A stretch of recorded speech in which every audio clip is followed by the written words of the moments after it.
America और Iran का यह युद्ध, जैसा कि मैंने आपको पहले ही कहा था कि ये रुकेगा नहीं, और ऐसा लग रहा है कि ये और नेक्स्ट लेवल पर जाने वाला है।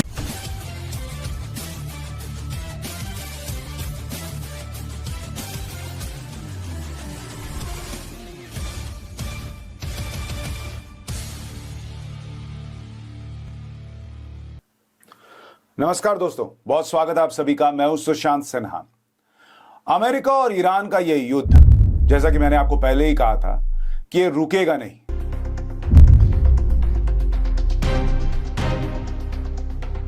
और ऐसा लग रहा है कि ये और नेक्स्ट लेवल पर जाने वाला है, और जो हमने आपसे कहा था वही होता दिख रहा है। और अब तो ऐसी ऐसी चीजें हो रही हैं कि मार्केट से लेकर हर जगह हाहाकार मचा हुआ है, और ऐसा लग रहा है कि रातों रात गजब ही हो गया है। क्योंकि आप देखिए, ईरान तो रुकने का नाम नहीं ले रहा। ईरान ने कहर बरपा के रखा है, और उसने अब खुद बाकायदा ये कहा है कि उसने अमेरिका का जो E3 अवैक्स प्लेन है उसको फोड़ दिया। और सिर्फ कहा नहीं है, उसकी तस्वीरें भी ईरानी प्रेस मीडिया ने जारी की हैं। और उसमें अगर आप देखेंगे इन तस्वीरों को कि अमेरिका का ये E3 अवैक्स कैसे इसके परखच्चे उड़े हैं, अलग अलग तस्वीरें हैं, और वो हर तस्वीर बता रही है कि ईरान ने कैसे अमेरिका को फोड़ा है। तो ईरान सिर्फ अमेरिका को मार नहीं रहा है, उसका अहंकार भी मार रहा है, और साथ ही साथ दुनिया को बता रहा है कि होगा ये सबसे शक्तिशाली देश कहने को, लेकिन जब युद्ध के मैदान में लड़ने की बात है तो जज्बा भी बहुत इंपॉर्टेंट होता है। और इसीलिए आप देखिए कि एक तरफ ईरान मार रहा है, दूसरी तरफ हूती विद्रोहियों की एंट्री हो गई है। उन्होंने यमन के इलाके से इजराइल पर अटैक शुरू कर दिया है। तो इजराइल में कई जगह पर विस्फोट होने की, धमाके होने की खबरें आ रही हैं, जहां पर बैलिस्टिक मिसाइल से हूती विद्रोहियों ने इजराइल में धमाका मचा रखा है। ट्रंप और अमेरिका की घबराहट का आलम यह हो चुका है इस वक्त कि आप देखिए, डोनाल्ड ट्रंप आज की डेट में खड़े होकर दुनिया को यह बताने लगे हैं कि व्हाइट हाउस कितना सेफ है। वो बता रहे हैं कि व्हाइट हाउस जो है वो तो बुलेट प्रूफ है पूरा, और उसमें जो है कोई ड्रोन से अटैक नहीं हो सकता। आप सोचिए, ये दिन आएगा कि अमेरिका के राष्ट्रपति को यह बताना पड़ेगा कि नहीं नहीं, मैं तो व्हाइट हाउस में सेफ हूं, वो तो एक बंकर की तरह है। ये किसने सोचा था? ये ईरान ने करके दिखाया है। आप सुनिए, डोनाल्ड ट्रंप का डर आपको समझ में आ जाएगा। वो बता रहे हैं कि भाई मैं व्हाइट हाउस में सेफ हूं, मुझे यहां कुछ नहीं होगा। But it matches and fits the White House. It's also capable of handling the inauguration. We have all bulletproof glass. We have drone-proof roofs, ceilings. Everything's drone-proof and bulletproof. And unfortunately, we're living in an age where that's a good thing. लेकिन Donald Trump कुछ भी कहें कि भाई हम safe हैं, नहीं हैं, ईरान जिस तरह का अटैक कर रहा है कोई भी सेफ नहीं है। और सिर्फ अटैक नहीं कर रहा, ईरान भी माइंड गेम्स खेल रहा है, वो नरेशन का गेम खेल रहा है। और इसलिए आप देखिए कि उसने एक नया वीडियो जारी किया जिसमें नेतन्याहू को दिखाया गया है कि वो ट्रंप नाम के फाइटर जेट को चला रहे हैं, और उसके बाद वहां ईरान का जो वो हाथ आता है और वो उसको हिला देता है और कहता है कि देयर इज नो स्केप, यानी तुम बच के नहीं जा सकते। देखिए कैसे कैसे वीडियो ईरान डाल रहा है। We're doing great up here. Let's keep going straight ahead.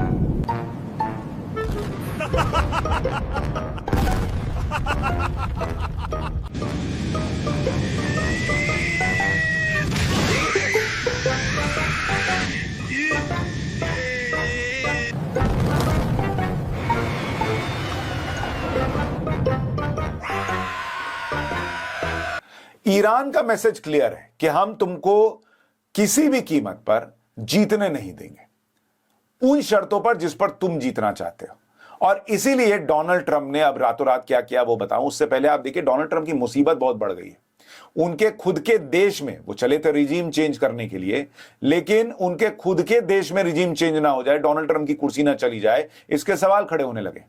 क्योंकि अलग अलग जगहों से अमेरिका के विजुअल्स आ रहे हैं जहां पर लोगों ने विद्रोह किया है। उन्हें किंग नहीं चाहिए, वो कह रहे हैं, उन्हें डोनाल्ड ट्रंप जैसा राजा नहीं चाहिए। उन्होंने एक नेता चुना था जो कि उनके देश को, दुनिया को बर्बाद कर रहा है। ये तस्वीरें आपको बता रही हैं, लाखों की संख्या में लोग बाहर आ गए, डोनाल्ड ट्रंप का मजाक उड़ा रहे हैं, कोई उनके जैसे शक्ल बनाकर जो है वो अंडरवेयर में घूम रहा है, कोई उनको लात मार रहा है, किसी मतलब अलग अलग तरीके की तस्वीरें आ रही हैं और डोनाल्ड ट्रंप का मजाक बन रहा है। उनकी हालत वहां खुद अमेरिका की पॉलिटिक्स में खराब हो रही है। ट्रंप मस्ट गो नाउ, सोचिए इसके नारे लगने शुरू हो गए हैं और इसकी वजह यह है कि अमेरिका में महंगाई बढ़ने लगी है। अमेरिकियों को समझ में आने लगा है कि डोनाल्ड ट्रंप की सनक की वजह से जो युद्ध शुरू हुआ है वो उनको बर्बाद करके छोड़ देगा। लेकिन अमेरिका तो बर्बाद हो, उसकी इकोनॉमी को झटका लगे, ये तो समझ में आ रहा है, लेकिन नुकसान तो ईरान को होना चाहिए था। उल्टे ईरान नोट छाप रहा है। अब खबर ये आ रही है कि जब से ये युद्ध शुरू हुआ है ईरान ने अपना तेल बेच बेच के डबल पैसा कमा लिया है।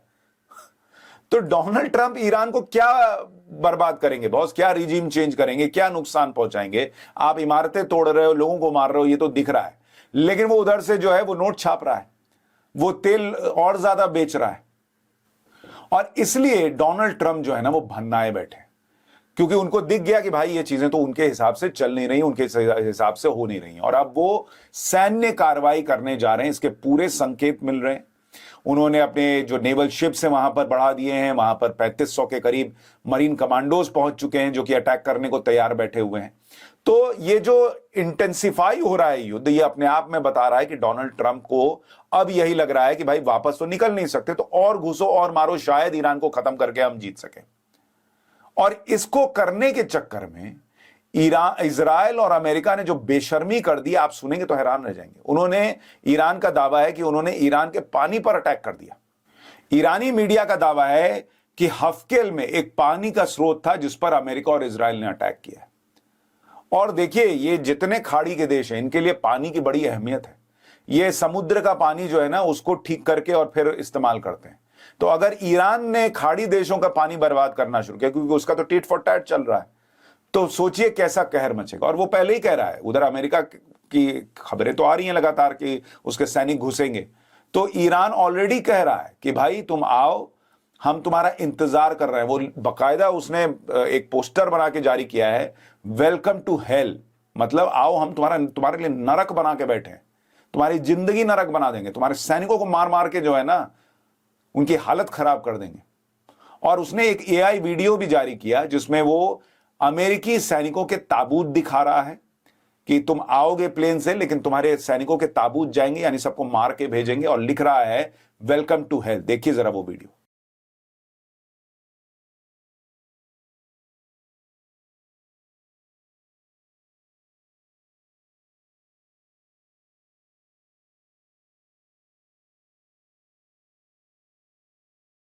तो ये लगातार ईरान का कहना है कि भाई, ईरान का मैसेज है कि सैन्य कार्रवाई भी अमेरिका को जो है ना ईरान पर जीत नहीं दिला पाएगी। और इसीलिए इजराइल और अमेरिका पैनिक में आकर और ज्यादा हमले कर रहे हैं। उसकी भी तस्वीरें आ रही हैं। उधर ईरान जो है वो सऊदी में जो उनका बेस है, प्रिंस सुल्तान एयरबेस, उसको फोड़ दिया। कहा जा रहा है वहां 12 अमेरिकी सैनिकों की मौत हो गई है। तो ये दोनों तरफ से इंटेंसिफाई हो रहा है। लेकिन इस बीच डोनाल्ड ट्रंप ने यह भी कह दिया कि भाई उनको ईरान का तेल बहुत पसंद है, वो तो उसको कब्जा लेंगे और उन खर्ग आइलैंड पर कब्जा कर लेंगे। यानी धीरे धीरे डोनाल्ड ट्रंप इधर की बात उधर की बात करते करते फिर अपना जो अंदर का मंसूबा है वो क्लियर कर देते हैं कि उनको ईरान का तेल चाहिए। जैसे उनको इराक का चाहिए था, वैसे ही उनको ईरान का तेल चाहिए। डोनाल्ड ट्रंप जो ये कह रहे हैं कि उनको ईरान का तेल चाहिए, आज से नहीं कह रहे हैं। आज से मतलब, मेरा मतलब है कि आज के इस युद्ध के समय से नहीं कह रहे हैं। वो तब से कह रहे हैं जब वो कुछ नहीं थे, प्योर बिजनेसमैन थे। और तब भी उन्होंने कहा था एक पुराने इंटरव्यू में कि ईरान में घुस जाओ, उनका तेल कब्जा कर लो और कभी मत लौटाओ। आप सुनिए डोनाल्ड ट्रंप का ये पुराना बयान जो बहुत वायरल हो रहा है। How would you do that? Would you send in the Marines? Would you take a chance in a war?